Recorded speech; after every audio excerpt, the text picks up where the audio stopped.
د کوزې پښتونخوا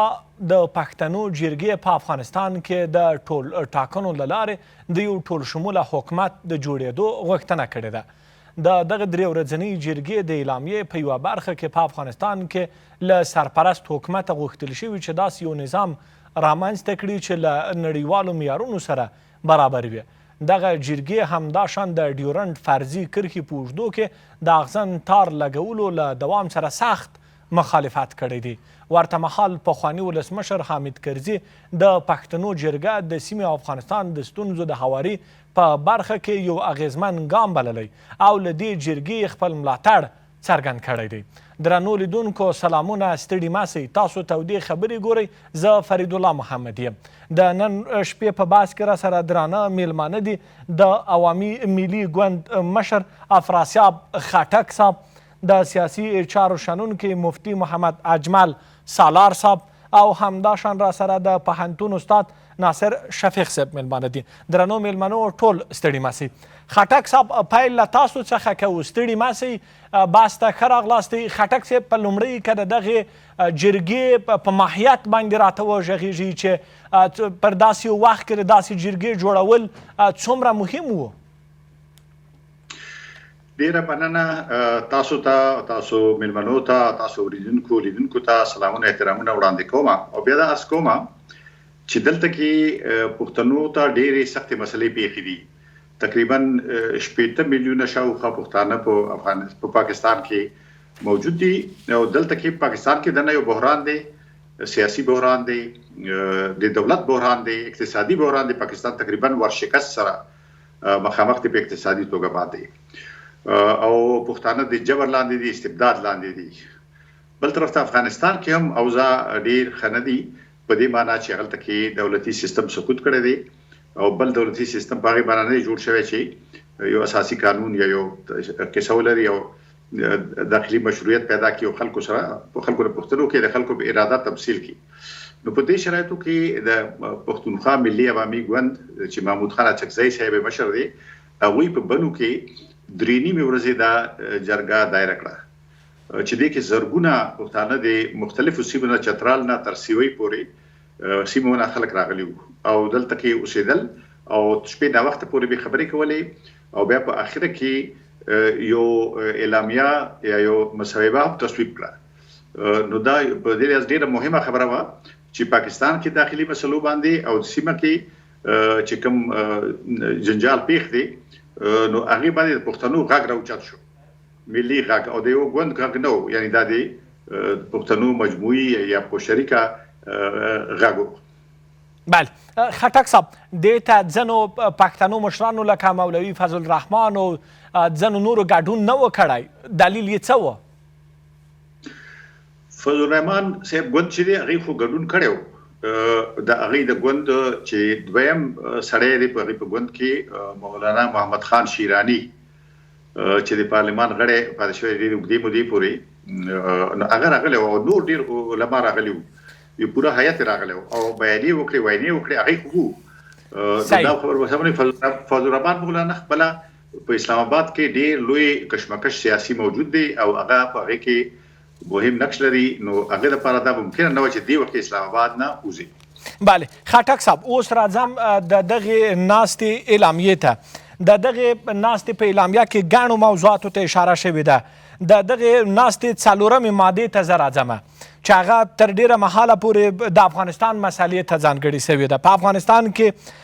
دا نمایندګي قومي جرګه دا غوښتنه کوي چې د افغانستان د لویې جرګې او د عامو انتخاباتو له لارې د ټولو ولسونو نماینده منتخب حکومت د قایم کړل شي او په راتلونکي کې د طاقت په زور پر حکومت نیولو عمل د غیر قانوني او افغان ملت سره غداري وګڼل شي او د عصر حاضر د جهاني معیارونو سره سمون خوړونکی جمهوري نظام دی پلی کړل شي. دا د دې مادې تفسیر ته که راسو، څه فکر کوئ چې څه غواړئ؟ ارزا دی چې افغانستان کې تیر 7 میاشتو نه مثلا طالبان تللی دي، کابل یې نیولی دی او نور ځایونه نیولي دي، مګر داسې چې افغانانو نه چا پوښتنه کړې وي چې تاسو څه خیال دی چې څنګه نظام پکار دی یا څنګه حکومت پکار دی، دا کار نه دی شوی او د مشروعیت بحران چې دی هغې په جرړه کې په ریښه کې دا مسله پرته ده. چې یعنی د افغانانو ارادې تر اساس باندې نظام جوړېدو خبره چې دا هغه نه ده شوې او دا ویل کېږي چې موږ ته معلومه ده چې هغوی اراده دا نو دا صحیح ده د یو ګوند یو ډلې خواهش کېدی شي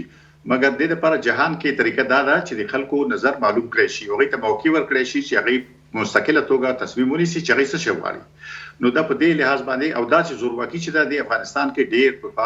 جنگونه کړي دي او د وینې توی شوي دي افغانستان ډېر زیان لیدلی دی نو دا خبره وشوه چې دا زورواکي چې ده دا باید پای ته ورسیږي او باید چې د قانون او د اساسي قانون په اساس باندې د خپلو کې خبرې وشي او د افغانستان خلکو ته د تصمیم نیولو موقع ورکړی شي نو زموږ خیال دا دی چې د بحران نه د بیرون رفت لاره دغه ده بله خټک صاحب دغه تاسو په دې اعلامیه کې راغلي دي چې باید د زور له لارې قدرت ته رسېدل د افغان ملت سره غداري وګڼل سي دا دې لپاره ویل شوي دي چې دا نه چې یعنی دې ځلته بده ده او پرون خوا یا سبا ته به ښه وي داسې نه دی دا یو پرنسیپ دی چې زورواکي افغانستان کې تاسو ګورئ د کودتاګانو تاریخ هم کافي اوږد تاریخ دی او دې تاریخ ډېر یعنی په وینو لړلی دی نو دې وجې نه دا وایي چې یعنی نور دا تکرار نشي په هېڅ صورت کې باید چې د خلکو په اراده او خلکو نه پوښتنې په اساس باندې دا کار وشي او داسې ټول شموله حکومت چې دی هغې کې مطلب دا چې ښځې هم شریکې وي د زموږ جرګه کې هم دا لومړۍ جرګه وه د پښتنو په کوزې پښتونخوا کې چې دې کې ګڼ تعداد کې ښځې شاملې وي افغانستان کې جرګو کې ښځو ګډون کړی دی مګر دلته جرګو کې په دې کچه ښځو ګډون نه و کړی دا لومړی ځل و چې ښځو ګډون هم وکړو او خبرې وکړې او خپلې غوښتنې خپل مشکلات یې وویې او خلکو سره په دې بحث وکړو نو هغې افغانستان کې غواړي چې داسې وشي او بل افغانستان یو متنوع هېواد دی په هغې کې مختلف قومونه دي منطقې دي فرهنګونه دي نو باید چې هغې ټولو خلکو ته موقع ورکړی شي چې هغوی نظام برخه شي او په خپله خوښه باندې دا چې په زور باندې په استبداد باندې هغوی باید په خپله خوښه باندې هغې ته موقع ورکړی شي چې څوک هغوی په نظام کې شاملول غواړي هغه باید شامل شي مننه خټک صاحب تاسو ته بیا هم درګرځم دلته به په سټوډیو کې هم میلمنو سره بحث وکړو مفتي صاحب د څلورمه ماده د پښتنو د قومي جرګې تر ډیره پورې په ټاکنو باندې ولاړ یا د لوی جرګې باندې ولاړو حکومت جوړېدو ته ځانګړې سوې ده او د زور له لارې قدرت ته رسېدل د افغان ملت سره د غدارۍ لپاره غوښتل شوي چې باید غداري وګڼل سي بسم الله الرحمن الرحیم سلامونه تاسو ته او درنو لیدونکو ته ښاغلي مېلمنو ته مو در اصل که چیرې دا ماده داسې وي چې د افغانستان په تیر تاریخ پورې تړاو ولري نو یو شي ته باید وضاحت ورکړو چې زور یا جګړه توپیر لري یو د افغانانو په خپلو منځونو کې ستونزې وي دې ته موږ جګړه ویلی سو یو هغه څه چې د افغانانو اړتیاوې چې د هغوی ملي منافع د هغوی ارضي تمامیت د هغوی ملي ارزښتونه دا په خطر کې واقع کېږي او د یو چا لخوا د نړیوالو لخوا نه اشغال کېدلی سي نو دلته اړتیا دې ته وي چې جګړه باید رامنځته شي تر څو له دغو ټولو ارزښتونو نه بیا دفاعي حالت غوره کړي نو نه پوهېږم چې د دوی نظر دا دی چې د اسلامي امارت راتګ دوی جګړیز بولي او یا اوس هغه ستونزې چې په افغانستان کې د راولاړېدو خیالات خلک لري د هغو د ممانعت لپاره د هغوی د منع لپاره د دفع لپاره دوی دا نظر لري په هر صورت له پیټه د ځمکې پر مخ باندې چې کوم جوړښتونه شتون لري یو ویش د جغرافیوي لحاظ باندې دا دی چې هغه فکري ویش دی د وګړو یا د نفوس یا کلتوري ویش ورته ووایو نو دوی کومې غوښتنې چې لري زه وایم چې ښه به دا وي چې د یو غوښتنې په شکل باندې مطرح سوي وای نه دی داسې څه په شکل باندې چې هغه باید پکې ولري دا باید فکر کوم چې ناسم غبرګونونه به بیا ولري په دې معنی چې دا به یو فرمایش وي او کیدای شي له داسې غبرګونونو سره مخ شي چې هغه لکه خټک صاحب چې وي چې پاکستان په خپله ډېرو ستونزو سره مخ دی او هغه شي ته چې هغه جغرافیوي ویش دی ځمکنی ویش دی هغه ته باید د ټولې جغرافیې په هره سیمه کې چې اوسېږي دا خلک هغو پولو سرحدونو ته ژمن پاتې سي نو کیدای شي داسې یو شکل کې وي چې افغانان بیا په خپله سیمه کې یوه مداخله وبولي ځکه که یو وارې دوی ژمن دې ته وي چې د نظام سره ژمن وي، دې نظام ته ښکار کوي، د دغه نظام خلک وي، د افغانستان په جغرافیه کې دننه ځان بولي، نو بیا دوی خپلې ټولې اړیکې د پاکستاني نظام سره پرېږدي. او یا که داسې وي چې جغرافیوي ویش ته اهمیت نه ورکوي، نو کلتوري ویش به بیا په پام کې نیول کېږي، نو له هغوی سره بیا هم ضرورت دا ده، اړتیا دا ده چې خپلې اړیکې له نظام سره پرېږدي، تر هغو یې دغلته دغه غوښتنو ته اهمیت ورکول سي او دا په پام کې ونیول سي. دویم اړخ موضوع دا دی چې کوم نظام ستونزه ونه لري، دا په کور دننه مشروعیت ته که چیرې ولاړ سو، رعیت له خپل حاکم هیئت نه غوښتنه دا وي چې کوم خدماتو ته موږ اړتیا لرو هغه راته عرضه سي. په راس د نظام کې، په راس د هیواد کې اکثر خلک ورته اهمیت نه ورکوي چې څوک د خپلو خدمتونو ته پام وي، هغه خپلې ګټې پکې په پام کې نیسي. نو دغه نظام چې شتون لري سره دی چې د امارات په قول هم سرپرسته اداره ده او تر اوسه پورې په رسمیت هم نه دی پیژندل شوی. نو تر کومه حده چې امکانات دي او تر کومه حده چې ممکن او تر کومه حده چې اړتیا لیدل کېږي په کور دننه مشروعیت ترلاسه کړی دی. هغه څه چې هیوادوالې غواړي، هغه څه چې ولس یې غواړي، هغو ته کار کوي او روان ده، لګیا ده په قدمونه اخلي. په دغه د پښتنو په جرګه کې د لوی جرګې یا د ټاکنو له لارې پر مشروعیت باندې ټینګار سوی ده. موږ ویل چې هغه نسخه چې په نوره نړۍ کې کارول کېږي، فکر کومه په جغرافیوي لحاظ باندې په هر ځای کې صدق ونه کړي، معنا رښتینې به نه وي یا به نتیجه مثبته نه وي. دغه جرګو دغه تیر نظامونو کې موږ او تاسې لیدلی حال دی. په جمهوریت کې داسې ډېرې جرګې راوغوښتل شوې. جرګو یو فرمایشي شکل درلود، یو فرمایشي حیثیت درلوده. د مثال په توګه باندې بخښنه غواړم، د امریکې سره د ستراتیژیک تړون لاسلیک وضاحت پکې همدا او ټولې دنیا هم درک کړې وه، افغان ولس هم درک کړی و چې په دې کې د افغانانو ستونزې دي، د افغانانو له ستونزو سره مخ کېدلی سي. خو یو ډراماتیک شکل یې ورکړ او خلک یې راوغوښتي او جرګه نوم یې پکې ایښود، فرمایشي جرګه وه. بالاخره هوکړه وسو چې د دې لاسلیک سي او د وخت ولسمشر ورسره مخالفت وښود. او که چیرې جرګې ته اهمیت ورکول کېږي، ضرورت دا وي چې حتما د جرګې پرېکړه څنګه سي، تعمیل سي یا د اهمیت ورکول سي. نو دغه وخت ولسمشر ولې ورسره مخالفت ښوده؟ هغه څه ناڅه سیاسي حالات درک کړي وو، سیاسي حالتونه، یا له دغه وخت نه د خپل ځان په اړه باندې یا د ځان د نفع لپاره کار ترې اخیستلی شوی. نو اسلامي امارات هغو جرګو ته نه دی ژمن چې هغه ډراماتیک حیثیت ولري. مفتي صاحب، اوس پخواني ولسمشر حامد کرزي د پښتنو د جرګې له اعلامیې څخه ملاتړ کړی دی او دا یې د حل لاره بللې ده. دا خو دغه جغرافیه کې لکه موږ هم دا وایو چې پخواني ولسمشر حامد کرزي که چیرته د هغې جرګې پرېکړه ورته مشروعیت درلوده، ولې تعمیل نه کړه؟ او له راتلونکې جرګې نه که چیرې دی هیلهمندي همدا ښیي چې راتلونکې جرګه دې په همغه شکل کې وي لکه کوم چې هغه وه، نو بیا څنګه ورته لیوالتیا ښیي؟ اساس دغه دی چې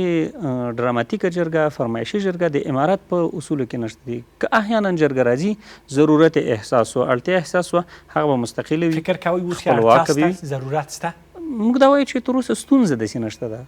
په کور دننه مشروعیت دی، دنیا ټینګار پرې کوي چې افغان حکومت پراخ بنسټه نه دی. یو موږ دغه بار خبره کړې ده چې تقریبا بیخي تکراري په رسنیو کې راځي چې تعریف د هغوی لپاره فرق کوي. هغوی د نظام شکل یو سهامي شرکت جوړول غواړي او په افغانستان کې هغه څه چې سهامي شرکتونه هغو نتیجه نه ده ورکړې، هغه نتیجه نه ورکوي. دغه ټول شموله تعریف د اسلامي امارت په ذهن کې دا دی چې هر هغه څوک وړ وي هغه باید وګمارل سي، نه چې د قومونو، نه چې د ګوندونو، نه چې د هیوادونو په سهم کې. انټالیا کې وویل چې حکومت ټولګډي نه دی، خو لا د پراختیا لپاره یې هڅه کوي. پراختیا په همدې معنا دی چې ځینې کدرونه موږ او تاسې لرو چې له صحنې نه د باندې پاتې دي. یا که تاسې اورېدلي وي ملا برادر اخونده خبره کړې ده چې هغه خلک د باندې دي، کدرونه دي، وړ خلک دي، را دي چې په خپل نظام کې د برخه واخلي، خو په دې بنسټ نه چې هغه د یو ګوند پورې تړلي وي، په دې بنیاد نه چې هغه د یو چا قوم پورې تړلي وي، په دې بنیاد نه چې هغه ژبې پورې تړلي وي، او بالاخره په دې بنسټ او په دې بنیاد نه چې د یو هیواد پورې تړلي. قربان مننه مفتي صاحب. استاد محترم، همدغه ماده ته راځم، د پښتنو د جرګې همدغه ماده ته راځم چې په افغانستان کې د ټاکنو یا هم د لوی جرګې له لارې حکومت رامنځته سي. هغه حکومتونه چې په زور باندې راځي د افغانانو سره غداري ده په توګه باندې ده ومنل سي. تفسیر یې پر تاسو. بسم الله الرحمن الرحیم. محمدي صاحب تاسو ته، ښاغلي خټک صاحب ته او محترم مفتي صاحب ته، ستاسو د تلویزیون درنو لیدونکو ته، تخنیکي همکارانو ته او ټولو هغو افغانانو او دوستانو ته چې موږ ویني، نیکې هیله لرم. سلامونه وایم. السلام علیکم ورحمت الله وبرکاتو. وعلیکم السلام. زه خو په سر کې ښاغلي خټک صاحب ته او محمود خان اسکزي صاحب ته او ټولو ملتپالو پښتنو ته د دې سترې تاریخي جرګې د انعقاد مبارکي وایم. او رښتیا هم دا د پاکستان په تاریخ کې د پښتنو لپاره د 80 کلونو په دوران کې لومړنۍ یو پراخ شموله جرګه وه چې د بنو په سیمه کې دایره شوه. خو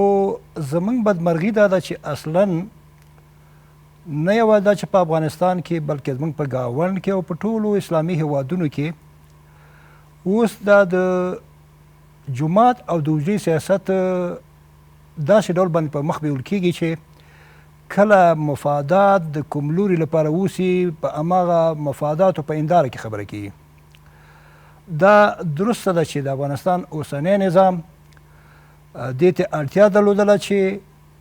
د امریکا د اشغال د ختمولو لپاره د جګړې د منطقي پایلې په توګه باندې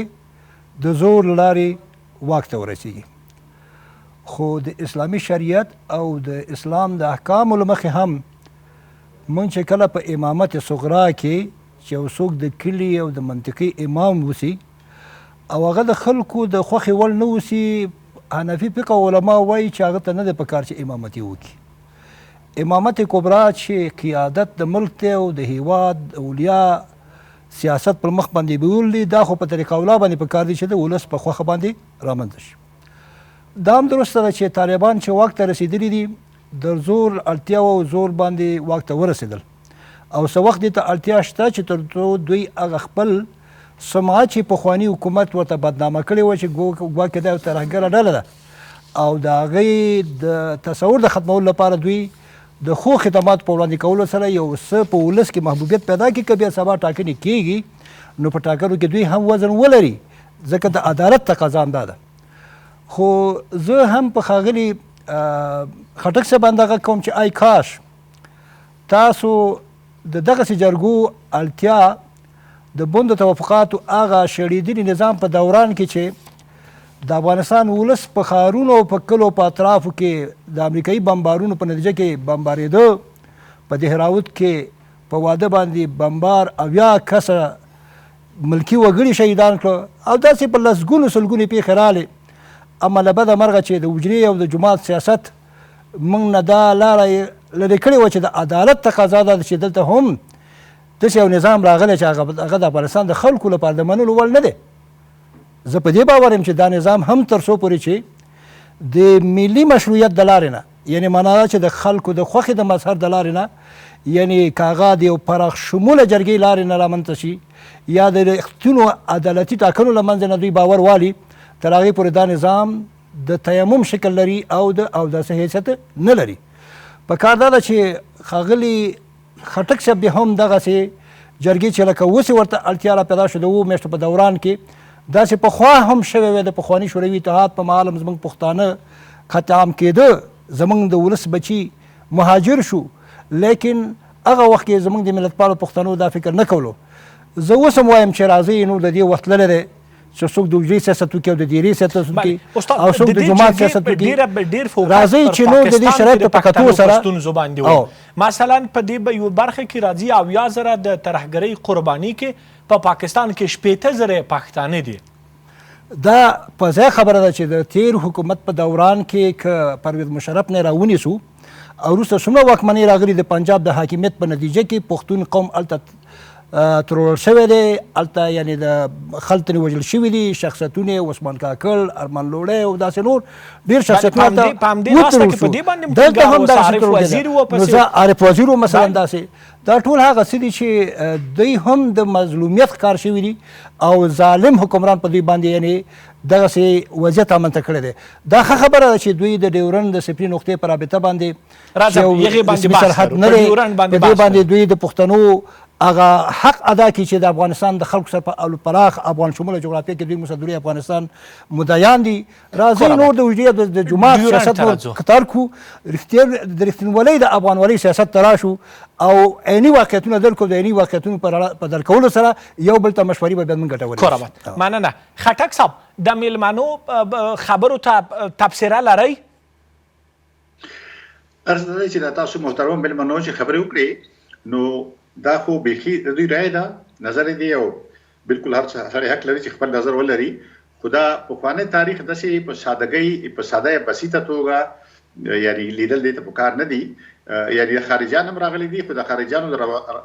راوستلو یا راتلو عوامل هم هغه عوامل هم حکومت ته د نظم کې هغه بیا ځان ته بل باس دي چې پښپک د وکی خو هیڅ داسې چیلنج نو چې کله دا دوی په خوا د افغانستان په لاس کې اغستو مګر هغه کارونه نه کړی شو داسې کارونه کړی شو چې امریکای ته راتلو باندې ورغله او نور خلکو جهان ملل متحده پریکړه وکړي وغیرہ دا ډیر پیچیده بحث دی کې دا ویل چې یو فریق چې هغه د خارجي سلطې خلاف دی او د نور خلک خارجي سلطې کې داسې نه ده سلطې تقریبا هر چا سناسر شکل کې متاسفانه د هغه پښتبانی کړی ده زه په داسې ارزو کوم چې دوی وی چې د افغانستان خپل نظام دا اوس چې موږ کوم نړۍ کې شو د کې ځنې هدیه کل خبرې دي دا د سړي چې دا د پورې اړه نه لري چې کوم هیواد کې دي مطلب دا چې مثلا د خلکو د رائے حق بشري حقوق دي اساسي خځې او د سړو دا داسې خبرې دي چې دا هر هیواد په دې پابند چې دا مراد کی ملل متحد نه چې واړو رسمیت واړو ملل متحد په برنامه کې دا ټول خبرې نو دا ویل چې موږ ملل متحد شاملې وو خو دا برنامه به نه منو ځکه چې موږ خپل مخصوص شرایط د سنشتہ یو هیواد کې چې هغه کې سړی وي چې خلک په رائے نه ور کوي دا کدا زمونږه په کلتوري په انونو کې نشته یا دا چې خزي په مثال په توګه کار نه کوي یعنی خیرات به غوښتي شي خدا دا چې کار به نشي کولای کوربت خټک صاحب اوس د تاسو د جرګې بل یو پریکړه ته راځم لسمه ماده وایي دا قومي جرګه په ډیورنډ کرښه باندې اغزن تار په سختۍ سره ردوي او غوښتنه کوي چې په کرښه ټولې تاریخي تجارتي لارې دي د تجارت او د کرښې پر دواړو غاړو د آبادو خلکو آزادانه تګ راتګ لپاره د څه اسنادو او کیفري بغیر دي یقیني کړل شي ډیورنډ هغه مسله ده چې ډېره اوږده مسله ده او د افغانستان چې هر حکومت راغلی دی په دې اړه باندې پرېکړه ملت ته سپارلې ده ارز دا دی چې ډیورنډ مسله زړه ده تاسو سم خبر وکړه مګر دا د خاردار سیم خبره چې دا زړه نه ده دا د لیدو وختونو کې پاکستاني جنرالانو لګولې دي او په دې پلمای لګولو چې دا مونږ ترګری سارو دا ولګي د مګر افغانستان کې تاسو ولې جنگ ادامه لرله او تاسو وګورئ چې خدای دې ونه کی خو آینده کې به خطرې شته چې بیا به خلک لاړ شي او جنگ به شروع کی نو دا د پاکستان د حاکمانو خصوصا د جنرالانو یو کامل منافقت نو دې نه مونږ وایي چې دا د حق نه لري چې خاردار مزه دلته ولګي او دا قومونه چې پیړیو نه یو کام دی حتی د ډیورنډ کرښه کې دوی دا حق لري هغه معاهده کې چې دوی په ازادۍ سره یو بل سیمه ته مومند سیمه کې وزیر سیمه کې آزاد دي چې وګرځي مګر پاکستان جنرالان هغه ته ډیورنډ کرښه هغه معاهده نه مني نو هغه دی خو تاسو ګوري افغانستان کې دوی دومره کرښې نه مخکې لاړ دي افغانستان ته ننوتي دي چې 100 کیلومتر سیمې نیولې دي او به تارونه لګولې دي خاردار او افغانستان په یو لوی بندیخانه کې بدل کړی دی ترګر نه ساري البته عام خلک ساري چې څوک تداوی تر راځي تحصیل تر راځي یا عزیزانو سره خبرې تر راځي تجارت تر راځي هغه نه پریدي نو دا ډیر ناروا کار دی لہذا مونږ وایو چې د دې خلاف مونږ یو تحریک نوزت شروع کوو چې دا خاردار سیم چې دی د دې جواز ختم دی ځکه چې تاسو وایي چې افغانستان کې ترګری ختم شو پاکستان جنرالان خټک صاحب د اسلامي امارات پر اتاک سره افغانستان کې د اسلامي امارات په واکمنېدو سره تر ډیره ځایه پورې اسلامي امارات ځواکونو د دې د تار د غځولو مخنیوی کړی دی ارزه کنه چې دا یو سمبولیک شی دی چې سړی یو تشهیر وکړي چې دا د موږ پاکستان سره مستقل دریځ ورکړی شي نو که تاسو یو ځای کې لس متره تار وباسئ دا مهمه نه ده مهمه دا ده چې دا تار یعنی د موجودیت په 100 کیلومتر زرګونه کیلومتر د دې ختمولو لپاره سیاسي هلې ځلې اداري هلې ځلې نورې باید وکړی شي او زه افسوس کوم چې اوس پورې داسې نه دي شوي دا صرف یو سمبولیک چې کله داسې وګړه دوی خاردار مزه لري کوي او پاکستان سره مخالفت کولی شي مګر په واقعیت کې تاسو ګورئ چې افغانستان نه چې کډوال راځي پاکستان بند کړي ټول چې څوک مریضان راځي په دې کرخه باندې مړ شوي دي مریضان خزې ماشومان ډیر ظالمانه چلند دي نو دې یو غوښتنه دام کړې ده چې افغان کډوال او افغان چې کوم بې کوره شوي خلک دي دوی سره د انساني او قانوني چلند وشي. کوربت مننه. مفتي صاحب د پښتنو قومي جرګې یوه بله غوښتنه په ډیورنډ کرښه باندې د اغزن سیم غځولو مخنیوی دی، خو د دې سوال ځواب ته به تر لنډې دمې وروسته راسو. درنو لیدونکو اوس هم لنډه دمه لرو.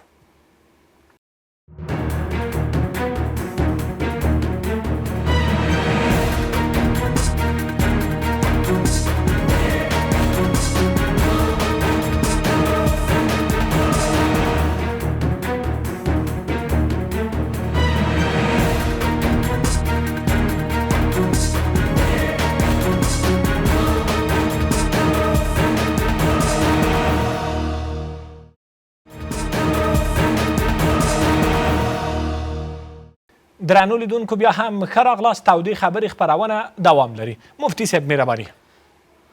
خټک صاحب په خپلو خبرو کې خبره داسې څرګنده کړه مخکې د ډیورنډ ته لاړ سو د رایې او انتخاباتو په اړه باندې ټاکنو په اړه باندې هر هغه څه چې نړۍ کې اوس حاکم دي زه وایم چې دا عملي کول به اړین نه وي، ضروري به نه وي. اساس د ټاکنو یا اساس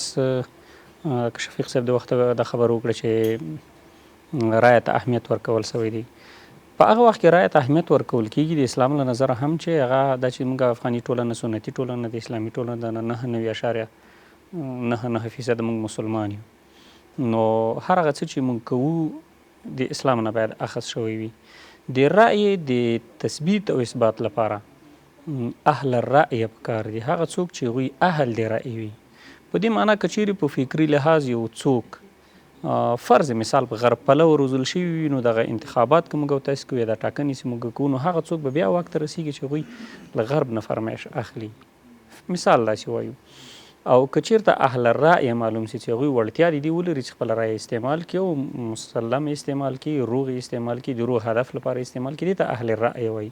نو مخکې له دې چې رایه استعمال شي باید اهل الرأی پکې وپېژندل شي، هغوی ته اهمیت ورکول شي، هغوی صحنې ته راویستل شي، له هغه نه وروسته بیا د نظام په جوړېدو باندې کار وشي. مطلق تانه زه وایم چې د دې ګاډۍ د اسانو په شکل باندې سترګو ته یې دغه لګېدلي هغه کاور چې صرف مستقیم لار ګوري او دی خوا ته کتل خو په جرګه کې دغه مسله حل کېدلی شي. په جرګه کې د هماغه کسان چې د جرګې وړ جرګمار وي هغه د راوغوښتل شي. اساس همدغه دی چې جرګه باید ډراماتیک شکل ونه لري او دا چې اساس اسلامي امارت ته د دې اجازه نه ورکوي چې ډراماتیک شکل ولري. دوی هم دا کار کوي، لکه اسلامي امارت هم دا وایي چې که چیرې موږ عاجل اوس جرګه راغواړو نو هغه به خامخا ډراماتیک شکل یا فرمایشي شکل لري چې فرمایش به ورکول کېږي د نظام له خوا نه او د ولس د غلطولو پالیسي د امارت پالیسي نه ده چې هغه ولس غلط کړي. نو دا چې اوس جرګې ته اړتیا سي اهل رای خلک به راغوښتل کېږي، ټول ولس به ویني که چېرته ورته اړتیا سي یعنې امیدواره امید شته چې یوه جرګه ضرورت سي که اړتیا سي دا خو د نظام مسؤلیت دا دی. د نظام مسؤلیت هم دا دی چې اړتیا سو له هر هغه امکاناتو نه چې دوی په لاس کې لري باید کار واخلي. دا نه چې اوس اړتیا یې مثلا چای ته د ما اړتیا ده خو زه یې نه څښمه، دا خو نشي کېدلی. ضرورت چې څوک ته په لاسرسی پیدا کېږي هغه ته په لاس غځي خامخا. د ډیورنډ موضوع زه یو ځل بیا دا وایم چې حل شوی نه ده د دواړو هیوادونو ترمنځ. که چیرې کوزې پښتونخوا پښتانه د کلتور ویش یا د کلتور جغرافیوي ویش ته ژمن وي نو بیا د همغه کلتوري ویش له خپل هیواد سره وکړي. په دې معنا چې اول د هغوی سره اړیکې پرې کړي، بیا د ډیورنډ په کرښه باندې موضوع مطرح کړي. ځکه دا د افغانستان موضوع ده، د افغانستان د ولس موضوع ده، تنها د پښتانه موضوع نه ده چې یوازې پښتون پکې دخیل اوسېږي. دا د ټول افغانستان هغه جغرافیه چې د افغانستان په نوم باندې نومول شوې ده د هغه ولس موضوع ده. هغه که هر څوک خو دوه پښتانه قومونه یې سره ویشلي دا چې هر څوک یې ویشلي دي، تنها د پښتنو قوم موضوع دا نشي کېدلی. دا مو ویل چې د هغې جغرافیې موضوع ده چې کوم د افغانستان په نوم نومول شوې ده او دا کوم ولس به حل کړي؟ لوی افغانستان. دا هغه ولس به حل کړي چې په د افغانستان کې میشت دي، نه یوازې پښتانه. دا د دوی صلاحیت هم نشي کېدلی او نه د دوی موضوع ده. دا یو فرضي کرښه ده مارټین ډیورنټ لخوا کش شوې ده. د هغه وخت ستونزې پې حل کړي، هغه وخت لپاره یې د خپل ځان لپاره امنیتي کمربند جوړ کړی و او ایخوا ته یې تر خپله په امن کې اوسېده. دلته د قبایلو ترمنځ ستونزې راولاړې کړې چې هغوی ته به پیسې ورکول کېدې، هغوی ته به مثلا اسلحه ورکول کېده. د خپلې سیمې د ساتنو په موخه یې کار او ګټه ترې پورته کړله، تر اوسه پورې غځېدلې ده. خو دا به په دې معنا نه وي چې یوازې پښتون دې پکې ښه کېږي. بلې پښتنو جرګې ویل چې باید د اغزن سیم د غځولو مخنیوی وشي، چې غځول سوی دا هم باید د منځه لاړ شي. دغه هغه وخت کې ولې نه کېدې چې کله غځول کېده؟ یو پوښتنه به موږ وکړو چې کله غځول خټک صاحب وویل چې پاکستاني جنرالانو ویل چې ترهګر دي او داسې دي او داسې دي. دې باندې دوی هغه وخت کې سر نه خلاصېده د وخت مطابق. په دې پوهېدل لکه اوس خټک صاحب کومه خبره کوي چې هسې پلمه وه، هغه وخت هم دوی پوهېدل پلمه وه. ولې اجازه ورکړې دې کرښې ته چې اوس کرښه کش شوې ده؟ که چیرې ورې داسې وي چې موږ یو نظام تر پوښتنې لاندې راولو او د پردي په مخ باندې یوه داسې حساسه موضوع مخکې کړو چې هغه د افغانستان ټول ولس ورسره حساس دی، نه یوازې پښتانه، نو موږ هم دا ویلی سو، لکه موږ هم دا خبره کولی سو چې دغه موضوع په پاکستان کې کوم خلک چې د غونډې په نوم راغونډ سوي دي او خبرې پرې کړي دي، دا دوی ته د پاکستاني نظام له خوا نه ورکول سوې ده چې تاسې دا موضوع مطرح کړي، په دې باندې بحث وکړئ، دې لپاره اجنډا ولرئ. تر هغو پورې هغه فرمایشونه د یو بل ادرس نه د افغانستان اسلامي امارت ته ورکول سي چې مستقیم د پاکستان نظام نشي ورکولی، لکه جرګه سوه، لکه انتخابات سو. دا که چیرې د یو نظام په شکل غوښتل کېږي نو خامخا نړۍ هم ورسره حساسیت ښیي، اسلامي امارت هم حساسیت ښیي، د افغانستان ولس هم. خو دا چې د جرګې له ادرس نه ورته راوستل کېږي، موږ بیا دا وایو دا تر پوښتنې لاندې راوستی سو چې د تاسې جرګه هم فرمایشي ده، حقیقي بڼه نشي درلودلی. مننه. کورابت ډیورنټ هغه مسله ده چې د کلونو کلونو راهیسې پر دې باندې بحث کېږي، هېڅ افغان حکومت په دې اړه باندې بحث ته زړه نه ښه کوي، وایي دا د ملتونو مسله ده، ملت به یې حل کوي. دې کې شک نشته چې دا د ملتونو مسله ده، خو ملت سرپوښ دولت لري او د دولت تعریف هم چې موږ کوو هغه داسې کېږي چې د زیاتو انسانانو یوه ټولګه چې یو جغرافیوي موقعیت کې ژوند کوي او د مستقل حاکمیت د لاندې ژوند کوي. او بیا چې کله د قومونو سره رګونه، کلتور او فرهنګ او عنعنات ټول سره شریک اوسي، دا دوی بنیادي حق چې دلته باید یوه فرضي لیکه یا هیڅ یوه لیکه موجوده نه اوسي. دا چې پاکستان دې ته سرحد ویلی په دې حکومت کې یا د دې نه مخکې ټولې هغه حکومتولۍ چې هغه د افغانستان د خلکو یو ملي اعتبار یې نه درلودلو، که یې فیصله کړي بیا به د ماټما ډیورنډ او د امیر عبدالرحمن خان ترمنځ فیصله یې چې ولس ته د منلو وړ نه وه، جرګې لخوا تاییده شوې نه، ځکه موږ دا یې راوچتوو. زه هم په دې اندېمه چې اوسنی حکومت نشي کولی د ډیورنډ مسله حل کړي، ځکه اوسنی حکومت کیدی شي مفتي صاحب ته به د افغانستان د خلکو د حاکمیت په معنا اوسي، خو ماته د افغانستان د خلکو د حاکمیت په معنا نه دی، ځکه د افغانستان د خلکو حاکمیت به هغه وخت کې رامنځته چې د افغانستان د خلکو ټول وجاهت لرونکي شخصیتونه، نقبا، عرفا چې د اسلامي سیاسي نظام له مخې هغوی د رای حق لري. زه د مفتي صاحب سره په دې کې اتفاق لرم چې هر کو تغو رای حق نه لري، او دا درسته ده چې مثلا عام انتخابات په دې هیواد کې ترسره شو، هغې ډېرې مشکلات او ډېرې ستونزې راوزېږولې، خو دا هم د حل لاره نه ده چې موږ وایو چې عام انتخابات چې دي هغه هر څوک اهل رای نه دی او موږ یوازې په دې اکتفا وکړو چې نه، امارت چې د افغانستان د خلکو د باور وړ دی. امارت باید د دې لپاره داسې زمینه سازي وکړي چې د کاندیدانو لپاره شرایط وضع شي، انتخابات څو پړاویده شي، د ترشیح مرحله او پړاو، د هغې تر څنګ مثلا د نومان د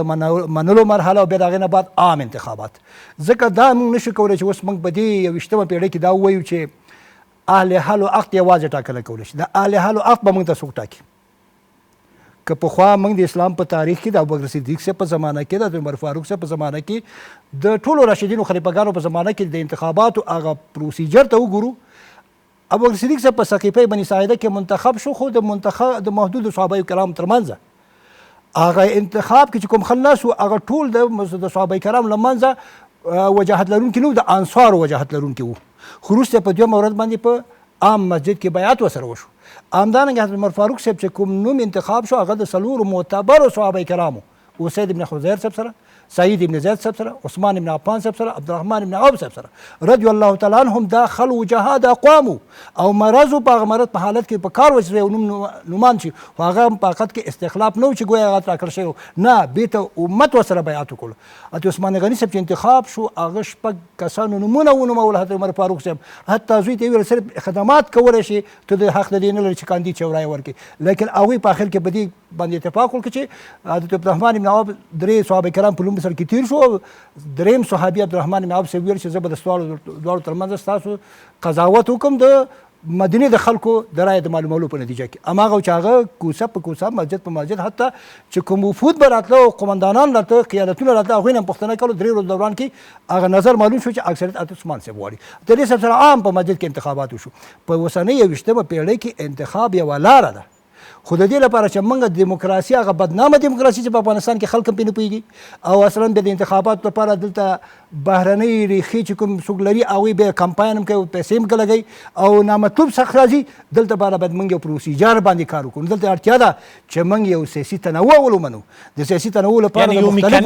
د مختلفو شخصیتونو فقهاو د مختلفو نظریو ایډیولوژیو خلکو نه موږ کدري خل راوغواړو او د هغوی نه موږ نظر واړو چې د اوسني شرایطو لپاره موږ څنګه د انتخاب یوه تګلاره غوره کړو. عام انتخابات چې کوو د حل وخت لپاره کومه لاره پیدا کړو. دا که اوس موږ وایو چې حل وخت نو دا اوس چې موږ ګورو په دې حکومتولۍ کې مفتي صاحب ته به ټول حکومتولي د منلو وړ وشي خو زه لا په دې قانع یم چې د افغانستان خلک ټول د په دې حکومت کې ځان ویني. په دې هیواد کې د کاتره شته، حافظان د قرآن شته، په شرعي علومو کې دکتورا لري، ماستري لري، لیکن هغوی په دې حکومت کې اوس پورې ځای نه دي. که دا د دې لپاره اړتیا چې لږ څه وخت دوی لپاره پکار دی خو یوه تګلاره باید دوی اعلان کړي، یو لیدلوری به دوی بیان کړي چې موږ د دې لپاره څه نظام لرو. د اساسي قانون اړتیا ده، د سیاسي تنوع اړتیا ده. درسته ده چې حکومت امریکا د اشغال په نتیجه کې حکومت په زور ونیولی شو،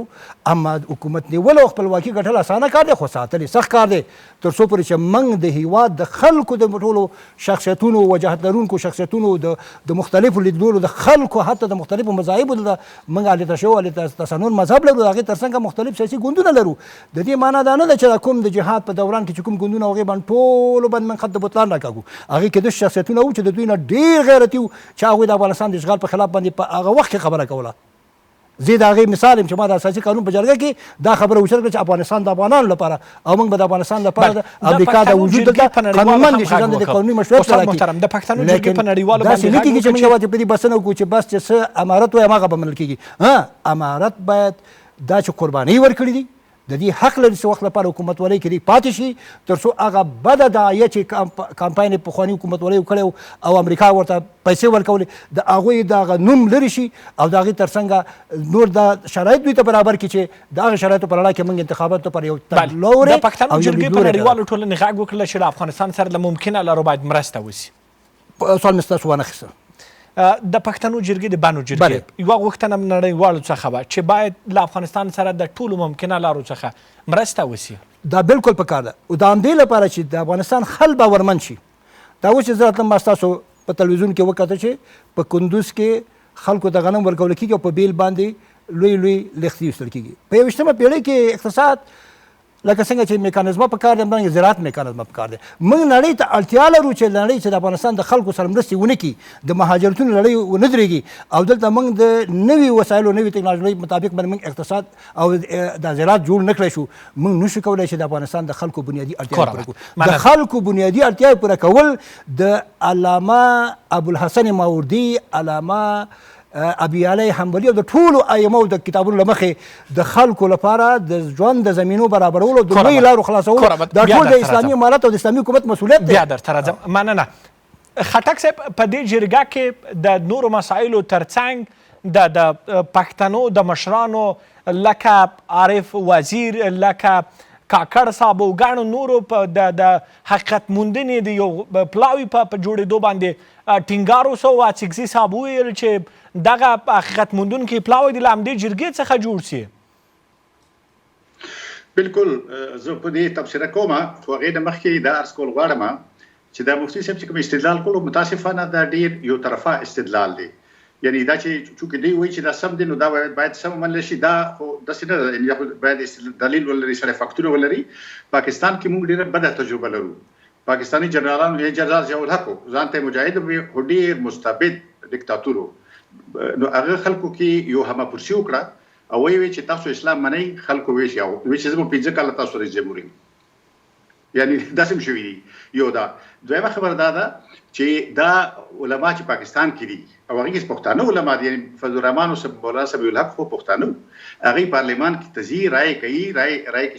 شریکيږي. نو دا د افغانستان او پاکستان پښتنو کلتور کې خو د قطب شمالي او جنوبي فرق نشته دی. نو د دلته کې هغه استادان دي چې طالبانو ته درس ورکړی دی د اسلامي نظام. هغه وایي چې دیموکراسي په کار ده او انتخابات په کار دي، اساسي قانون لاندې او دوی هغه نه انکار کوي. دا خبره چې دا ویل چې مونږ د دې کرخې مخالفت نه دی کړی دا خو ډېره عجیبه خبره ده. یعنی مونږ په پارلیمان کې نه او بهر د خلاف ډېر کمپین کړی دی. دا بل خبره ده چې دا د پاکستان اردو د نظامی عملیاتو په توګه کړی دی او توپ لاندې تار ایښی دی. او مونږ زه د نېشنل ارمي ګوند کې وم ډېر کلونه، هغه ګوند زر تنه خلک وجل شوي دي او چې چا وجلي هغه ځان ته طالبان هم وي. نو دا خو ګوره داسې خبرې دي چې مونږ دلته پاکستان کې د لوبه ډېر نږدې نه کتلې ده. نو خواهش مو دا دی چې خدای دې وکړي چې زمونږ افغانان وروڼه او خویندې یعنې دغې پخوانیو مشکلاتو نه عبرت حاصل کړي او داسې لاره اختیار کړي چې کومه کې دا بیا دغه خبرو تکرار نه وي چې کوم پخوا شوي دي او یو نوې جګړه چې دا د سیمه کې شروع نه شي. ما سره ډېره خطره ده ځکه چې د چین او د امریکې منځ کې چې نوې شخړه شروع کېږي نو هغې کې د داسې خبرو نه استفاده کېدای شي. تاسو چې کومه پوښتنه وکړه چې د جرګې دا ویلې دي چې مثال په توګه دا د خلکو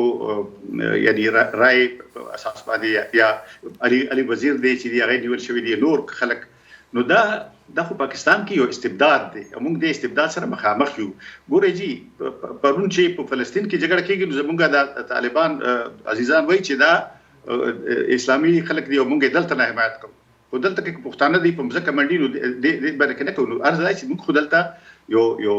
مبارزه کوو استبداد په ضد باندې او زموږ مبارزه لا پای ته نه رسېدلې او علي وزیر پارلیمان غړی دی مګر بندي دی. بله همدا خبره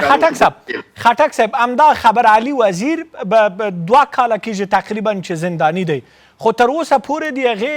هېڅ پته نه لګېږي. ستاسو غوښتنو ته هم مثبت ځواب نه دی ورکړل شوی. هغه یوه مقوله ده چې حق اخیستل کېږي حق ورکول کېږي نه. د دې حق اخیستلو لپاره څه شوي دي؟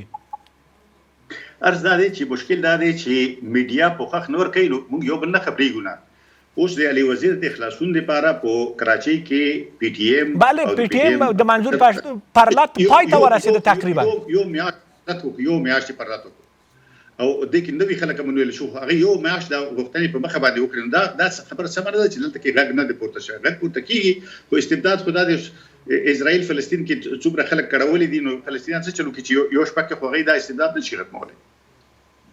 بله اوس به راسو همدې مسئلې ته چې د ښاغلي کاکړ عارف وزیر او د ګڼو نورو پښتنو منظور پښتون په همدې ناسته کې وویل چې دا اوس 8000 پښتانه ځوانان په پاکستان کې ورک دي.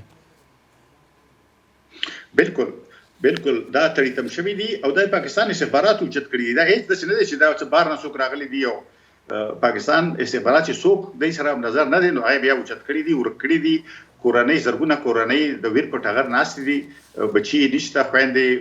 میندې انتظار کوي د خلکو ته. نو دا ډېر ظالمانه قدم دی او دا ډېر مستبد نظامونه دا کار کوي. نو د دې په ضد باندې مونږ بیخي مخکې مبارزه کړې بیا به هم کوو او تر څو پورې چې اخري تړیتم شوی کس پیدا شوی نه وي مونږ په دې باندې قرار یا چوپ نه کړو. بله خټک صاحب دغه جرګې به دوام ولري؟ بالکل دې جرګې کې اهمه خبره دا وي چې دا وړومبۍ جرګه وه چې دا د جرګې سره ختمه نه شوه. دی ووایي چې دا جرګه چې دا به یو دایمي شکل لري یعنی دی به یو داسې کمیټه مقرر شي چې دا به یعنی پای ته ونه رسېده. دا به بیا په کوټه کې خلک راټولوي په پېښور کې به راټولوي په سوات کې به راټولوي او د خپل د کومې مسلې چې په دې جرګه کې مطرح شوي او اتفاق د نظر باندې موجود و هغه به راوچتوي او هغې د عملي کولو لپاره به تمام معنا مبارزه کوي. کوربت مفتي صاحب د داسې جرګو جوړېدل څومره کولی سي په ټوله کې د لوی افغانستان یا د پښتنو هغه ستونزې چې ورسره اوس په پاکستان کې پښتانه تر ډیره د ښځو حقونه دي د دې ترڅنګ د زده کړو د ژبې چې حتی په پاکستان کې په پښتو ژبه باندې د دې جرګې یوه غوښتنه وه چې باید دفتري ژبه وګرځول سي. اساس دا شی دی چې د جرګې ته البته مطلق د پښتنو نوم ورکول به صحیح نه وي. دلته یو دوه هیوادونه پراته دي چې یو د پاکستان هیواد دی یو د افغانستان هیواد دی. دا صحیح ده چې د یو قوم تر منځ پورې یوه فرضي کرښه تېره شوې ده. نو که چیرې داسې ورته ویل کېږي چې د کوزي پښتونخوا جرګه دا به صحیح وي یا د بنو جرګه چې تاسې ورته کوم نوم ورکړی دا به سم وي. هغه څه چې په عموم کې پاکستانی ولس ورسره مخ دی هغه یو واقعیت دی چې پاکستانی نظام یو مستبد نظام دی، استبدادي نظام دی. نو تاسې که پام کړي وي اسد دوراني له الجزیرې تلویزیون سره یو مرکه درلوده. نو هغه ژورنالیست ورته وایي چې د تاسې د استخباراتو اکثر کړنې اخلاق نه ایجابوي، داسې کړنې کوي چې هغه له اخلاقو نه دي باندې دي، ماورا دي. دا ولې؟ نو د ډېر ساده الفاظو کې ورته وایي چې هر هغه څوک چې په استخباراتو کې کار کوي هغه د اخلاقو په صنف کې په وروستي صف کې باید ناست وي. یعنې اخلاق باید کمزوري وي د هغه چا چې هغوی استخباراتو کې کار کوي. نو چې بنیاد یې دا شی وي د یو نظام چې هغه اخلاقو ته اهمیت نه ورکوي نو قانون ته به څه اهمیت ورکړي. که تاسې پام کړي په ټولنو کې اکثر ډېر داسې شی دي چې اخلاق یې ایجابوي خو قانون یې نه ایجابوي، هغه کارونو ته به اجازه نه ورکول کېږي که نه. خو دوی له هغه اخلاقو نه هم د باندې کار کوي، ماورا له اخلاقو کار کوي. نو دوی له استبداد سره مخ دي د ولسونه. خو د دې معنا به دا نه وي چې هغه جرګې چې د خپلو ستونزو د حل لپاره یې راجوړوي، ټولوي او بحثونه پکې کوي او د هغه لمن په بل هېواد ته وغځېږي، دا به ناسمه خبره وي. هغه څه چې دوی ورسره مخ دي د هغوی حل لارې پکې ولټوي، نه ده چې زموږ غوښتنې ولري. نو دویمه دا چې خټک صاحب کومه خبره وکړه هغه چې موږ غږ پورته کړی دی، په دغه اندازه غږ کیدای شي هېچ هم نه وي اورېدلی لکه اوس چې کومې حالت د غوره کړی دی غونډې یا کومې غونډې دوی تیارې کړي دي. بل اخر د موضوع د که اجازه وي شفیق صاحب مهرباني لاند ځواب ورکړي چې د استاد وخت بیا وانه نه انشاءالله. هغه دا دی چې د ټاکنو نړیوال اصول او د ټاکنو اسلامي اصول چې کوم دي دا توپیر لري، فرق لري. شفیق صاحب چې کومه خبره وکړه استاد چې اهل حل و عقد به څوک ټاکي، د هغه لپاره اصول شته دي، هغه لپاره تګلاره شتون لري. یو تجدد دی په تعمیل د اوامرو کې، دا تجدد ته اسلام قائل دی، دا شته دي. څه ډول موږ کولی سو د اهل حل و عقد شورا راوبولو، څه ډول کولی سو چې د هغوی رای استعمال کړو، څه ډول کولی سو خپل زعیم وټاکو. توپیر د خلفای راشدینو په ټاکلو کې حکمت همدا ده پکې چې یوازې یو طرز د نظام جوړېدنې باید نه وي امت ته پاتې، څلورګونې طرحې وي. هدف او حکمت پکې دا ده چې نورې طرحې باید ولري خو د اسلام په چوکاټ کې، نه هغه څه چې اوس موږ ته دیموکراسي وړاندې کوي، نه هغه څه چې جمهوریتونه یې راته وړاندې کوي. مننه. کورابات استاد محترم، د جرګو جوړېدل د ستونزې د حل لپاره څومره مؤثره دي؟ دا درسته ده چې جرګې د افغانستان د خلکو یو عنعنه ده او تاریخي یعنی سنت یې پاتې شوی دی. خو زه دې سره متفق یم چې د افغانستان په دې نږدې تاریخ کې د احمدشاه ابدالي د جرګې نه بعد یا د میرویس نیکه د جرګې نه بعد کومې جرګې چې رابلل شوي هغه ټولې یعنی د خواهشاتو او د نظام د خوښې مطابق جرګې وي. نو په دې بنیاد که موږ جرګې ته ورګرځو هغه هم د اهل علاقتو د نقباو د آرافو یو تمثیل دی، او که موږ مثلا انتخابات ته ورځو زه د هغه انتخاباتو هم طرفدار نه یم چې ولسواکۍ کې وایي چې هر 18 کلن د رایې حق لري او هر دومره کلن چې دی 40 کلن چې هغه د نمایندګۍ حق لري د مشرانو لپاره. نه دې لپاره نظام پکار لکه څنګه چې مفتي صاحب وایي چې ثوابت دي او متغیرات دي. متغیرات په فقه کې هم دې لپاره دي چې موږ د شرایطو سره تطابق کې د اولویتونو په بنا باندې موږ احکام رامنځته کړو. ځکه ټول احکام داسې نه دي چې هغه منسوس دي. په ځینو احکامو کې چې هلته نص صریح موجود نه و چې هلته د علماو او د مجتهدینو نظر ته اړتیا ده چې هغې لپاره یو لیدلوری موږ رامنځته کړو. و د هغې لیدلوري لپاره اوس که موږ اهل حل و عقد باندې صرف بسنه کوو چې نه اهل حل و عقد موږ ټاکو ولې خو که موږ اوس مثال په توګه باندې وایو هغه شورا چې په اسلام آباد کې د مجاهدینو حکومت یې رامنځته کړل اهل حل و عقد، او هغه شورا چې د حسین رباني حکومت یې تایید کړه هغه اهل حل و عقد، او هغه شورا چې د طالبانو لومړنی امارت یې تعیین کړه هغه اهل حل و عقد. اما په دې ټولو کې نیم تعداد کې هم برابروالی نه و بلکې ثلث کې هم برابروالی نه و. اوس کوم یو واقعي اهل حل و عقد دی او کوم یو غیر واقعي، دا خو د هر چا لیدلوری او د هر چا تشخیص فرق کوي که نه. د دې لپاره چې موږ بیا اختلاف ته لاړ نشو، دې لپاره داسې د شرایطو په بنا باندې داسې یو نظام رامنځته کول دي چې هغه دې وخت زه نشم کولی چې بیان یې کړم. همدې لپاره زه د اسلامي امارت لپاره دا مشوره د خیر خواهۍ په بنیاد ورکوم چې درسته د حکومتونو نیول کېږي خپلواکي ګټل کېږي. خو موږ په داسې جغرافیایي موقعیت کې ژوند کوو چې خټک صاحب ته معلومات شته، دوی ته معلومات شته چې زموږ د مغرض ګاونډیان تل مدام د دې جګړو چې د ملت پالو د اسلام پالو جګړې د ما چې تعبیر ته وکړو چې د حجرې د جماعت سیاست راځي چې د حجرې د جماعت سیاست سره شریک د یو پراخې دایرې سیاست ته ورولو چې هم پکې جماعت آباد وي هم پکې حجره آباده اوسي. او نور د دې سیاستونه تیر شو چې کله ته مشهد او کله ته اسلام آباد او پنجاب ګټلې او کله ته روسیه او کله امریکا او کله ته چین او کله ته سعودي ګټلې. راځي چې د افغانولۍ په بنیاد باندې یو رښتونی حکومتدارۍ لپاره یو صحیح منطق وخت را سره پای ته رسېدلی. درنو مېلمنو له تاسو ټولو یوه نړۍ مننه. درنو لیدونکو له تاسو هم مننه.